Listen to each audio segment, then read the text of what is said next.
Hello mga kayolo, for today's video, tara at samahan niyo ako ngayon dito sa City Hall. Ang Manila City Hall nga pala ay located sa Padre Burgos Avenue, Ermita, Manila. Pagpasok natin sa Manila Health Department Hall ay kakanan lang tayo pa elevator at tayo ay magpapababa sa 4th floor. At ito na, nahuhulaan niyo ba kung saan ang punta natin? Welcome to Department of Tourism, Culture and Arts of Manila. Dito makikita natin ang pinakabagong museum sa Manila. At ito ang Manila Clock Tower Museum. This museum was located here at 4th floor ng Manila City Hall. Sa pagpasok natin, matutunghayan natin ang kakaibang obra nila O.H.M. David and Elba Cruz. Reminder nga po pala, kapag tinitignan na natin ang mga obra, iwasan nating mag-picture ng may flash at huwag hawakan ang kanilang mga artwork. Dito sa 1st floor, nakikita natin ang mga video presentations and 3D wall installation featuring key moments during the World War. Tara, akit na tayo sa 2nd floor. Dito sa 2nd floor, makikita mo ang iba't ibang malikhaing gawa ng mga kilalang pintor gaya nila Rene Robles, Nante Carandag, Sherwin Gonzalez, Jeff Danhilan, Cameron Castrillion, at marami pang iba. At ito nga pala ang mga likha ni Jeff Dahilan. Napakasimple niyang tignan, pero kung iyong tititigan, mamamangha ka dahil ito ay kakaiba.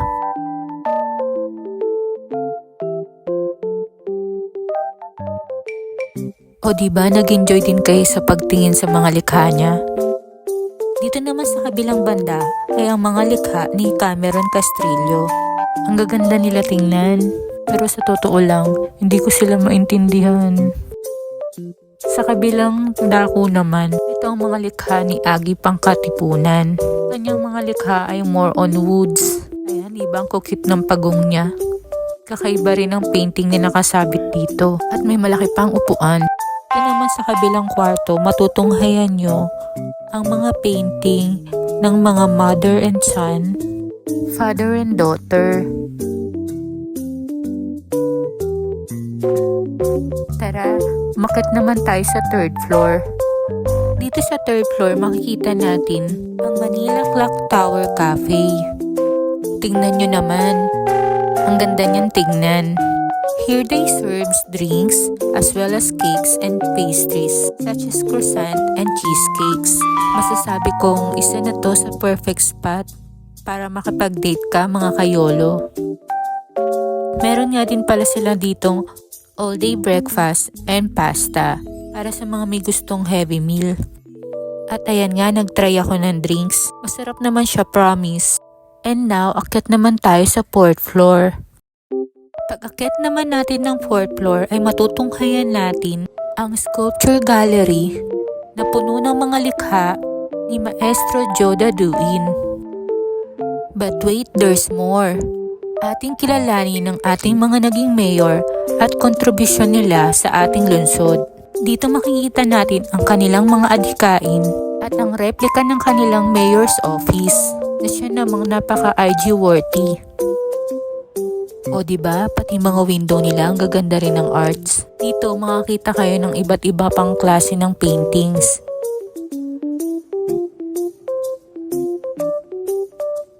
Meron nga din palang mini library dito mga kayolo, kung saan makikita nyo ang mga libro na tungkol sa ating lungsod. At ayan nga, nagtingin-tingin ako. After ko dito sa library, tayo na may umakyat sa 5th floor. Dito naman makikita nyo ang ilan pa sa mga likha ng mga kilalang Pilipino artist.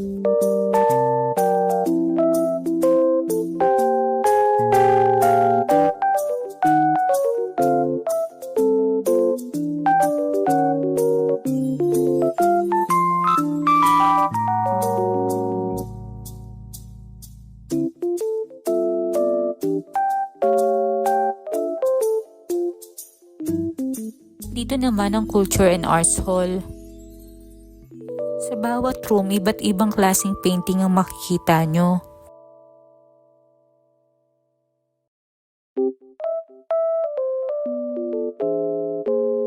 At ito na nga, nandito pa pala si Ultraman.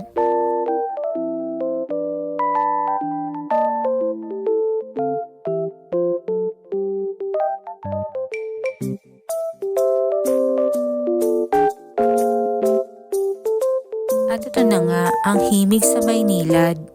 This artwork symbolizes the origin of the name of the capital of Manila. Ito daw yung powerful representation ng rich culture heritage ng ating lungsod.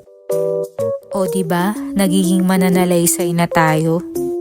Ito nga pala yung isa sa favorite kong art dito. Nung nakita ko yan, naalala ko yung kabataan ko. Naalala ko yun yung sinisip-sip namin yung nectar eh. Pero nakalimutan ko na kung anong tawag sa kanya.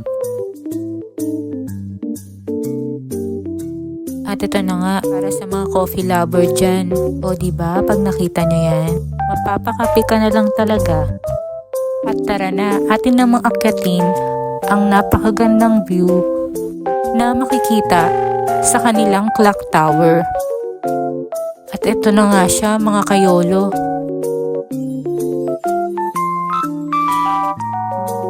Ito nga palang North Wing.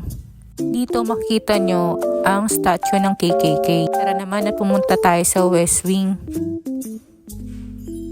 Sa West Wing, makita naman natin ang Intramuros. Ayan na nga, kitang-kita yung golf course nila, diba? Dito naman sa kabilang banda, makikita ang South Clock. Dito naman makikita natin ang daan papunta sa Taft. At syempre, hindi naman mawawala ang East Clock. Ito naman ay nakaharap sa may Malacanang Palace. At dito makita nyo yung bandang SM. So ayan mga kayolo, ito ang kabuuan ng ating clock tower. But wait, there's more. Ito nga pala ang Stairway to Heaven. Charot! Tara, akatin natin yung pinakatuktok ng clock tower. Kung nasa labas kayo, makikita nyo, ito na yung parang pinaka bubong na part ng clock tower.